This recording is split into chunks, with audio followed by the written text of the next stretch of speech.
안녕하세요, 세정입니다. 오랜만에 영상을 찍어보는데요. 제가 오늘은 우리가 가진 다양한 정신적 문제들, 우울증, 무기력증, 번뇌 집착, 그런 문제들에서 어떻게 벗어날 수 있을지에 대해서 정신 건강과 신체 건강을 연관시켜서 말씀드리겠습니다. 제가 2019년부터 유튜브를 했고, 그 전에 한 2012년부터는 블로그하고 네이버 카페에 영성 관련된 글을 써왔는데요. 제 글을 보시고 이런 질문을 자주 하셨어요. 어떻게 그런 정신적인 경지에 도달하셨습니까? 이런 질문을 많이 하셨는데, 사실 제가 무슨 경지에 도달한 그런 건 없어요. 그냥 평범하게 살아가는 사람인데, 그래도 예전보다는 번뇌에서 조금은 벗어났다, 그런 걸 제가 느꼈거든요. 어떻게 그렇게 되셨습니까? 하는 질문에 제가 열심히 명상을 하면 됩니다, 뭐 그런 방법을 소개해 드릴 게 없었어요. 제가 정말 그렇게 열심히 수행을 하는 사람이 아니었기 때문이고요. 그 대신에 저는 이런 말씀을 드렸는데요. 우리 머리 가지고서 어떻게 깨달음을 얻으려고 이렇게 노력을 하는 것도 물론 필요하겠지만, 그게 중요한 게 아니고 가장 기본은 자기 삶을 똑바로 살아야 된다. 일상생활을 바르게 유지하고 가꾸어야 한다는 점을 말씀드렸습니다. 잘 자는 것, 잘 먹는 것, 운동하는 것, 수면, 식사, 운동, 이 세 가지를 잘 관리하시면 내면에 있는 여러 문제들, 우울증이라든지 무기력증이라든지 분노 조절을 못한다든지 뭐 괜히 불쑥불쑥 화가 나고 여러 가지 문제들 가지고 있는 것들이 대부분이 치유가 되고 마음이 평온해진다는 것을 제가 말씀드리려고 하는 것입니다. 이 세 가지를 내가 확실하게 관리를 하고 잘 했는데도 번뇌 망상이 생기고 괴롭다, 그런 분들도 계시겠죠. 그런데 일반적으로는 이 세 가지를 잘하면 정신 문제가 바르게 돌아옵니다. 저도 어떤 때는 막 늦게 자기도 하고 늦게 일어나기도 하고 그런 시기도 있고, 어떤 때는 또 다시 원래대로 돌아오기도 하고, 음식도 깨끗하게 먹으려고 노력을 하는 시기도 있고, 그러다가 에라 모르겠다고 막 엉망진창 될 때도 있고, 이게 왔다 갔다 하지만 그래도 어떻게 해야겠다라는 지향성을 가지고 살아가니까 바라보는 방향이 있기 때문에 꾸준하게 그 길로 가는 것입니다. 수면, 식사, 운동, 이 세 가지 중에서 제일 중요한 게 수면이고, 그 다음이 음식, 식사고, 그 다음이 운동이고, 저는 이렇게 생각해요. 물론 다 중요하고 이 중에 하나라도 빠지면 문제가 생기겠지만 수면 리듬이 가장 기본이라고 생각합니다. 번뇌 망상을 없애기 위해서 종교에서는 마음을 비우자, 마음을 내려놓자 라고 하기도 하고, 심리학이나 영성 분야에서는 자신의 힘들어하는 마음을 그대로 알아줘라 라는 이야기도 있고, 자기가 왜 그러고 있는지 자기 내면의 자아를 깊게 성찰해보고 반성해보자는 이야기도 있습니다. 저도 그런 영상들을 많이 만들었는데요. 이런 모든 얘기가 어떻게 보면 우리 뇌에 주입되는 정보로 그치는 수밖에 없을 수도 있어요. 영상을 정말 많이 봤는데 내가 종교적인 지식, 영성적인 지식 많은 것을 알고 있고, 뭐 성경, 불경도 다 읽고 했어도 그게 그냥 머리에 있는 지식으로 받아들여질 수 있는 거예요. 우리가 어떤 정보, 텍스트를 받아들여서 뇌에서 인식하고 생각하고 그 작용에서 그친다면 그거는 굉장히 한계가 있거든요. 이 자연을 보세요. 자연을 둘러보면 저기 뭐 식물, 동물, 다양한 생물들이 살고 있고, 이 지구 위에서 우리가 살고 있는데 인간도 자연의 일부거든요. 그리고 인간이 수십만 년의 진화를 해오는 동안에 그 자연에 맞게 진화를 해왔고, 우리가 이 자연 안에서 자연의 주기에 맞춰서 살아갈 때 가장 건강하게, 심신 모두 건강하게 살아갈 수 있는 것입니다. 우리가 지금 다양한 문제를 겪고 있는데, 이런 정신적인 문제가 어떻게 보면 현대적인 생활 때문에 온 것들이 많이 있습니다. 스마트폰을 오래 본다든지, 밤에 전기불을 환하게 켜놓는다든지, 뭐 밤에 늦게 잔다든지, 이런 문제들이 다 현대에 와서 생긴 문제죠. 이게 문명이 발달할수록 인간의 정신은 또 그만큼 정보를 많이 받아들이고 또 많이 피로해지고 그런 측면이 있거든요. 또 재미있게 오락을 즐긴다는 것도, 그것도 사실은 뇌에 있어서는 필요한 일이에요. 유튜브 영상 많이 보고 뭐 게임 많이 하고 즐겁게 놀고, 이 모든 게 사실은 뇌에게는 필요한 일일 수 있는 거죠. 우리 인간, 호모 사피엔스가 진화되어서 살아온 게 몇만 년 동안 살아왔다고 쳐도 우리가 이런 방식으로 실내에서 생활하고 이런 식으로 생활을 하는 게 몇백 년도 안 됐죠. 우리나라도 이런 현대적인 생활이 들어온 게 한 1960년대 그쯤이잖아요. 60년 전에, 100년 전에, 조선시대, 그런 때는 어떻게 살았는지 생각해 보세요. 물론 그때는 의학 발달도 안 되고 영양도 부족해서 사람 수명도 짧고 그랬지만 우리가 오래 살기는 사는데 정신적으로 지치는 면은 많다는 거죠. 우리가 100년 전에는 어떻게 살았을지, 1000년 전에는 어떻게 살았을지 그런 것을 생각해 보면서 힌트를 얻어야 합니다. 아침에 일어나고 낮에 활동하고 밤에 잠들고 이렇게 정상적인 리듬을 잘 지켜주어야지 우리 뇌의 손가치에서 멜라토닌과 세로토닌이라는 호르몬이 잘 분비되어서 우리의 정신 건강도 바르게 유지되는 것입니다. 옛날에는 밤에는 그냥 어둡고 낮에는 그냥 밝았어요. 밤에 이렇게 밝은 빛을 보고 살 일이 별로 없었던 거죠. 아침에는 해가 떴네? 해가 뜬다는 건 사실 대단한 일이었던 거죠. 해가 떴다 그러면 그 빛을 보고 그 빛이 우리 동공으로 들어오고 세로토닌이 분비되어서 기분이 좋아지고 또 마음이 평온해지고 학습 능력도 향상되고 그렇게 하루를 살아갈 수 있는 거죠. 그러다가 해가 지고 날이 어두워지면 우리 뇌 손가치에서 멜라토닌이 분비되어서 그때는 잠이 온다, 자야겠다 그러면서 자연스럽게 잠을 자게 되고요. 이런 세로토닌, 멜라토닌이 수면 리듬에만 관여하는 게 아니고 여러분이 아시듯이 다양한 작용이 있습니다. 멜라토닌은 노화와 관련이 있고 우리 몸의 노화를 막아주는 작용도 하고요. 세로토닌은 기분을 좋아지게 평온하게 해주고 인지 능력, 학습 능력을 향상시켜주고 기억력을 강화시켜줍니다. 우울증이 있어서 정신과에 가서 약을 먹을 때 그게 세로토닌이 재흡수되는 것을 막는다고 이런 약도 있잖아요. 세로토닌이 그렇게 중요하다는 건데 이 세로토닌 문제가 약을 먹고 어떻게 조절해야 되는 게 아니고 원래는 그 자연 그대로 아침에 일어나고 밤에 자고 이것만 잘해도 잘 관리가 된다는 거죠. 우리가 기분이 안 좋다든지 건망증이 심해진다든지 나중에 심해지면 치매가 되기도 하고 또 학생들이 집중력이 떨어진다든지 이런 문제가 뇌의 호르몬과 관련된 것인데 그런 것들이 아침에 일어나고 밤에 자고 이것만 바르게 계속 해줘도 기본은 된다는 거죠. 밤에 충분한 시간 자고 낮에 충분히 활동하고 이게 음과 양이 분명히 구분되는 삶을 산다면 우리가 기본적으로 마음의 평온을 유지할 수 있다는 것입니다. 물론 지금 살아가는 분들 대부분은 그렇게 살고 계시죠. 그런데 그렇지 않은 분들이 계시다는 거예요.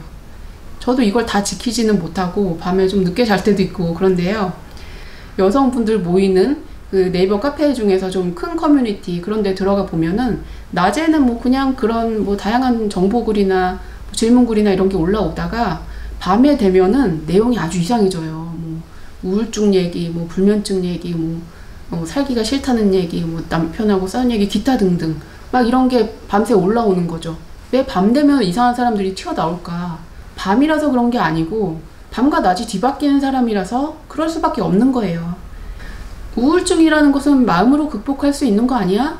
마음으로 의지력으로 극복하면 되지. 네가 의지가 약해서 그런 거야. 이렇게 말하는 경우도 있는데 겪어보신 분은 알겠지만 그걸로 다 되는 것만은 아니에요. 그리고 의지력이라는 것도 어느 정도 태생적인 측면이 있어서 태생적으로 어려서부터 의지력이 약한 사람도 있는데 그건 어떡해요. 체력도 약한 사람이 있듯이 의지력도 약한 사람이 있거든요. 그래서 의지력만으로 다 되는 건 아니고요. 기본적으로 자기 이런 생활 리듬을 잘 관리하고 먹는 거 관리하고 이런 것을 해주는 것이 어쩌면 훨씬 더 중요할 수 있다는 것입니다. 우리는 우리가 힘든 문제에 대해서 자꾸 바깥의 대상에 대해서 집중을 합니다. 사람들이 힘들어하는 문제가 크게 두 가지죠. 가족 간에 화목하지 못하다거나 인간관계에 문제를 겪고 있다. 배우자, 애인, 주변 사람들과의 문제가 있다든지 또 하나는 경제적으로 힘들고 자기 경제 상황에 만족하지 못하는 문제가 있습니다.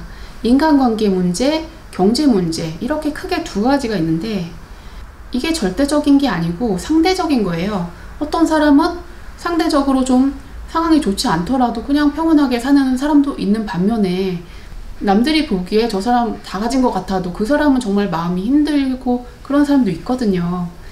행복과 불행이 주관적으로 느껴지는 건데 왜 그렇게 느끼고 있을까?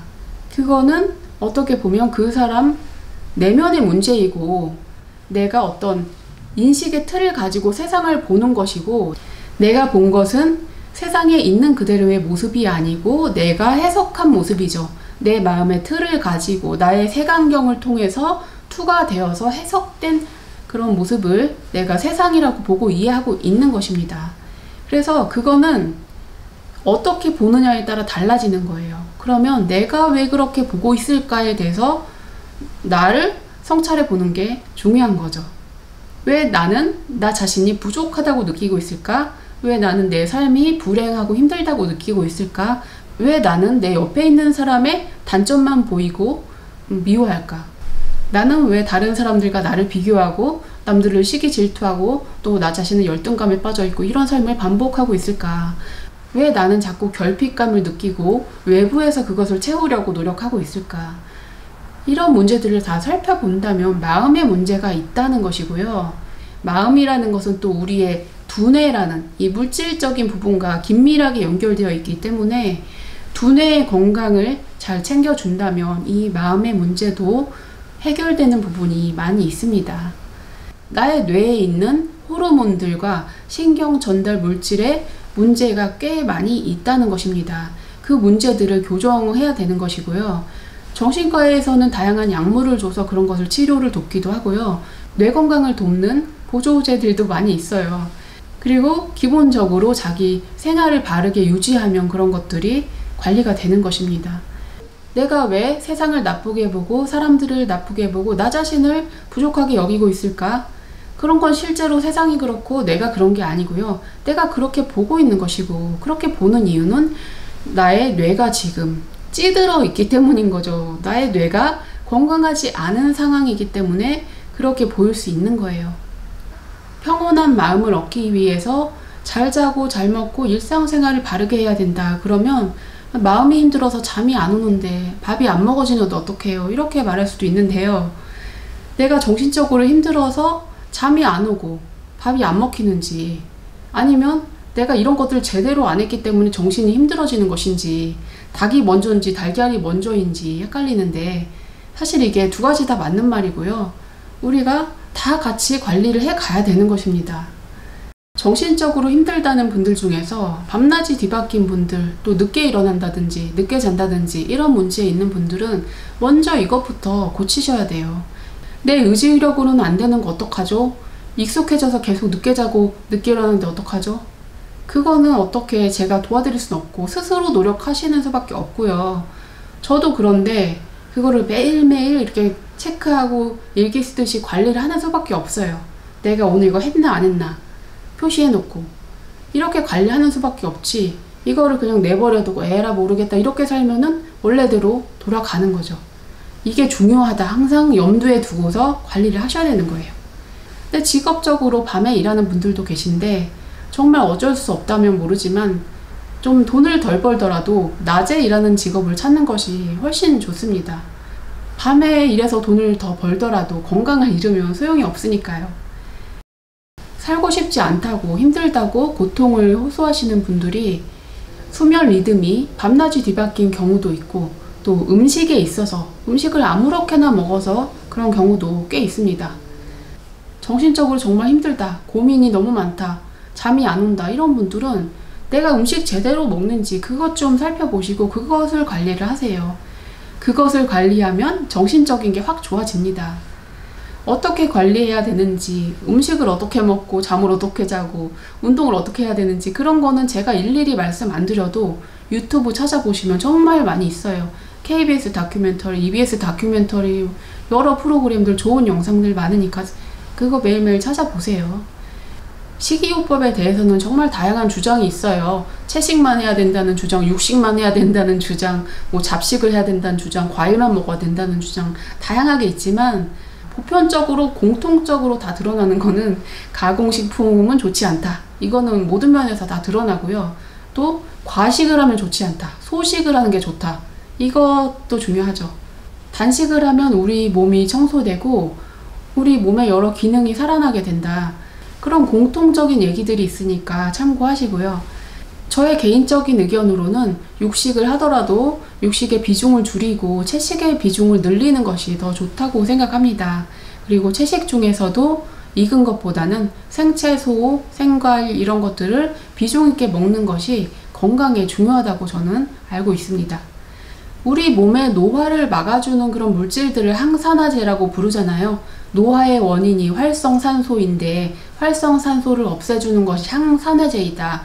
다양한 항산화제라는 물질들은 자연계의 식물에 존재합니다. 식물들이 자신의 생존을 위해서 만들어낸 물질들인데 그것을 인간이 먹어서 활용하는 거죠.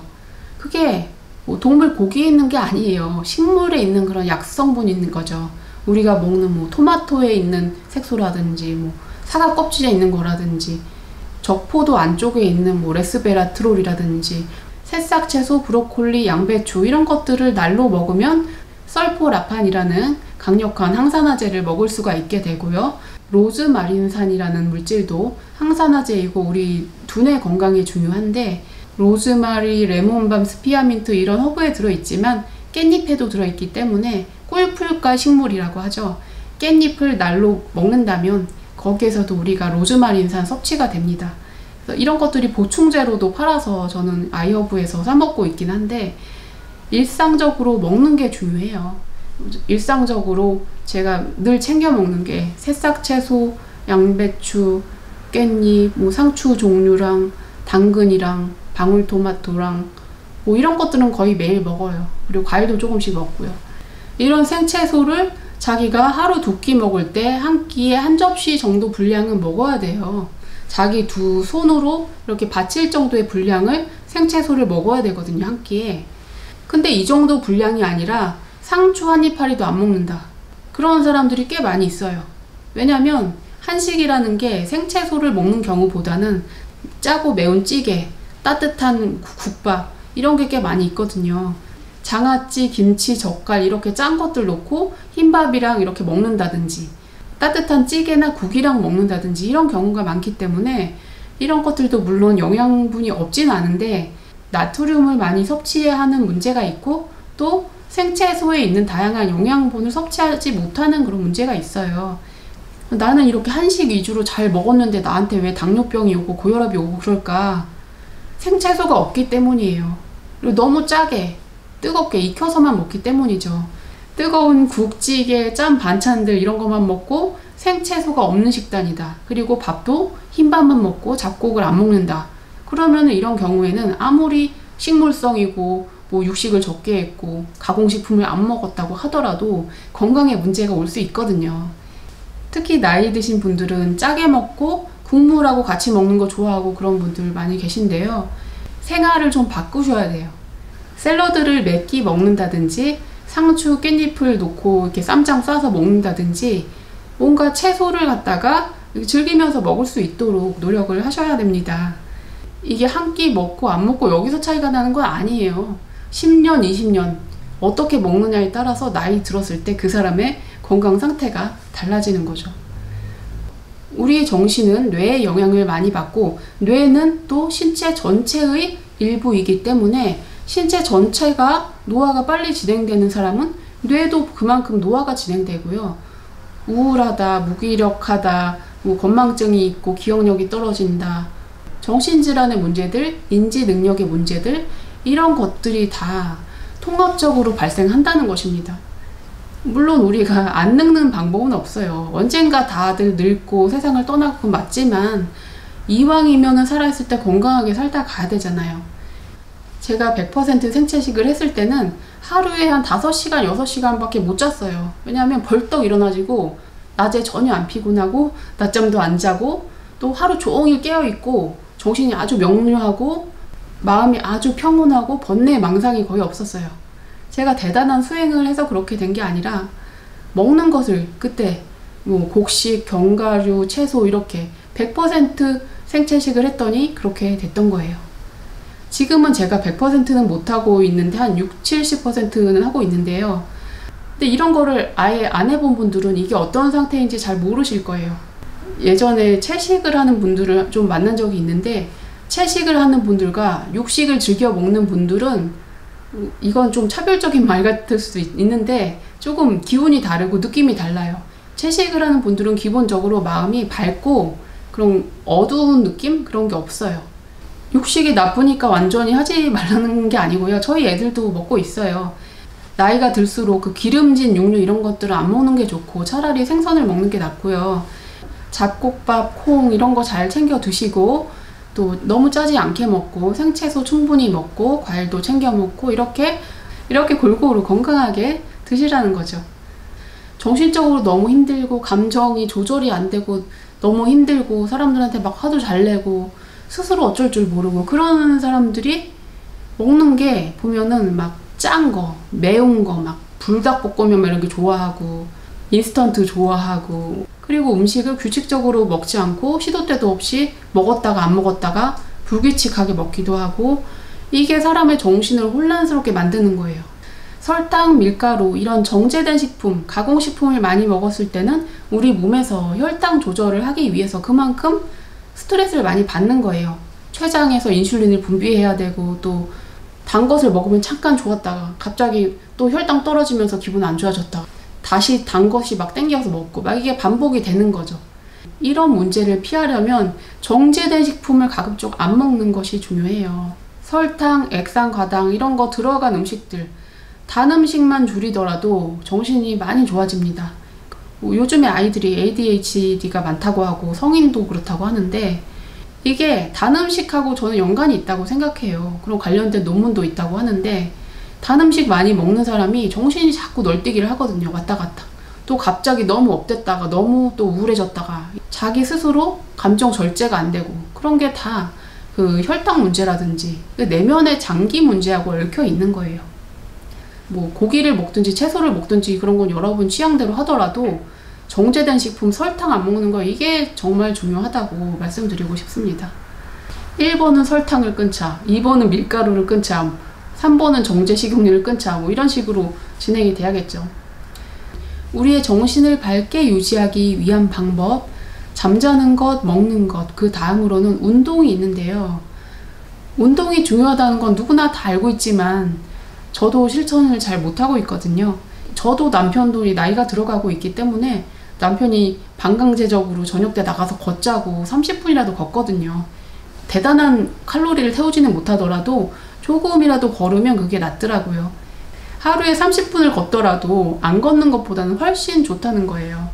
물론 1시간 정도 하면 더 좋겠지만 뭐 그렇게 안 될 수도 있으니까 그냥 일단 나가자 하고 그냥 신발 신고 나가면 어떻게든 걷게는 되더라고요. 그냥 아파트 단지 내에 이렇게 돌아다니기도 하고. 제가 운동을 실천을 많이 못하는 사람이기 때문에 운동에 대해서는 여러분들이 더 잘하실 거예요. 방법도 다 아시고 알아보고 다 하시면 되고요. 특히 나이가 들수록 이 운동을 안 하면 몸이 삭는 속도가 아주 금방 늘어나더라고요. 운동을 안 하면 혈액순환이 안 되고 장기 기능이 떨어지고 소화도 안 되고 뇌 기능도 떨어지고 여러 문제가 있거든요. 하루에 30분, 1시간 걷는 것만으로 몸의 기본은 유지가 되는 거예요. 그것도 안 한다. 그런 문제가 되는 거죠. 보통 나이 드신 분들이 늙어서 병이 들어서 돌아가신다 이렇게 생각할 수도 있지만 제 생각에는 어떤 특정한 기능을 못하게 되면 돌아가시는 경우가 있어요. 예를 들면 뭐 이빨이 다 상했다. 그럼 먹지를 못하니까 영양 부족이 돼서 몸이 안 좋아지는 경우도 있고요. 몸이 무거워지고 관절이 안 좋아져서 걷지를 잘 못한다. 그럼 잘 걷지 못하기 때문에 집에만 앉아있다. 그러니까 이 몸 전체가 안 좋아져서 그러다가 면역력이 약해지고 그렇게 해서 돌아가시는 경우도 있습니다. 정말 중요한 게 그래서 치아 관리라든지 이런 걷는 근육 관리라든지 이런 게 정말 중요한 거죠. 평소에 꾸준히 걷고 체중 관리하고 걸어 다닐 수 있는 다리의 근육, 관절 이런 거 건강하게 유지하는 거 이게 우리가 건강하게 오래 살고 행복하게 사는데 정말 중요합니다. 음식 잘 먹도록 치아 관리 잘하는 것도 이것도 장수와 관련이 있고요. 뭐 임플란트 심으면 되지? 그걸로 다 되진 않거든요. 우리가 가진 질병이 잘 걸어다니기만 해도 웬만한 건 다 치료된다 이런 주장들도 있고요. 어떤 여자분은 지렴이 계속 안 낫다가 뭐 이것도 해보고 저것도 해보고 좋은 거 먹어봐도 안 낫다가 걷기 운동을 하니까 이게 좋아지더라. 이게 질염도 염증이잖아요. 몸에 염증이 있고 면역력이 안 좋고 이런 문제도 근본적으로는 운동을 하면 이게 다 낫더라는 거죠. 지금까지 제가 어떤 말씀 드렸는지 이해되시죠? 내가 지금 마음이 힘들어요. 그게 정말 저 사람 때문인지 세상 때문인지 내 삶이 힘들어서인지 돈이 안 벌려서인지 그 대상에다가 치중하실 게 아니고 내가 왜 이런 상태에 있는가, 내 몸 자체를 먼저 돌아보셔야 되는 거예요. 내 몸이 정말 소중하잖아요. 나 자신을 아껴주시고 그렇게 했을 때 내 몸과 마음이 두루 건강해질 수 있다는 것입니다.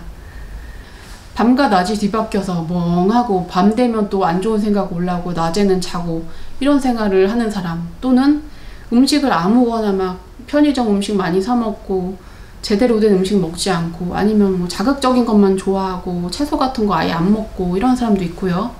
자기 자식들한테는 열심히 살아라, 공부 열심히 해라 그러면서 자기는 술, 담배를 열심히 하는 그런 분도 계시잖아요. 이런 모순적인 문제들을 해결해야 돼요.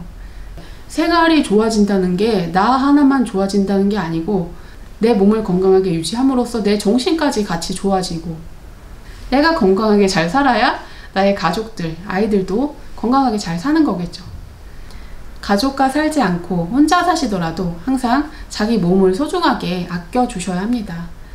잘 자고 잘 먹고 잘 걸어다니고 이 세 가지만 잘한다면 여러분의 가진 여러 번뇌망상, 우울증, 무기력증, 불면증, 여러 가지 마음의 고통스러운 문제들이 한 70% 이상은 해결될 거라고 저는 생각해요. 한번 일단 해보세요. 안 해보셨다면, 지금 내가 생활에 좀 그런 문제가 있다면 한번 해보시고 좋아지시는 것을 느껴보세요. 그러면 아, 이렇게 좋구나, 이렇게 좋은데 내가 왜 안 했을까 하는 생각이 드실 거예요. 우리가 항상 듣는 얘기고, 뭐 건강 관련 다큐멘터리에서 항상 듣는 얘기지만 너무 당연한 얘기고, 어렸을 때부터 부모님에게서 항상 들었던 얘기지만 실천이 안 되니까 그런 건데요. 항상 마음을 다잡으시고 내가 건강을 왜 유지해야 되는가, 이것에 대해서도 생각을 해보세요. 내가 삶에 의미가 없다, 삶에 낙이 없다, 그럼 나 자신도 함부로 생각하게 돼요. 내가 이렇게 건강하게 살아서 뭐해? 라는 생각이 무의식중에서 들거든요. 그러니까 왜 건강하게 살아야 되는지 하는 그 목적의식을 가지셔야 돼요. 내가 어떤 마음으로 어떤 일을 하고 살아갈 것인가, 내 삶에서 무엇을 추구하고 나는 무엇을 이루어 갈 것인가, 그것을 먼저 생각하시고 그런 목적의식을 가진다면 아, 그래야겠다 라는 것이 마음에 깔려서 자기 몸과 마음을 좀 더 돌보고 살아가게 될 것입니다. 대단한 깨달음을 얻고 깨달음을 얻은 자가 되기 위해서 노력하실 게 아니라, 마음이 힘든 분들은 일단 이 세 가지 노력하시고 건강한 삶을 살아가시기 바랍니다. 시청해 주셔서 감사합니다.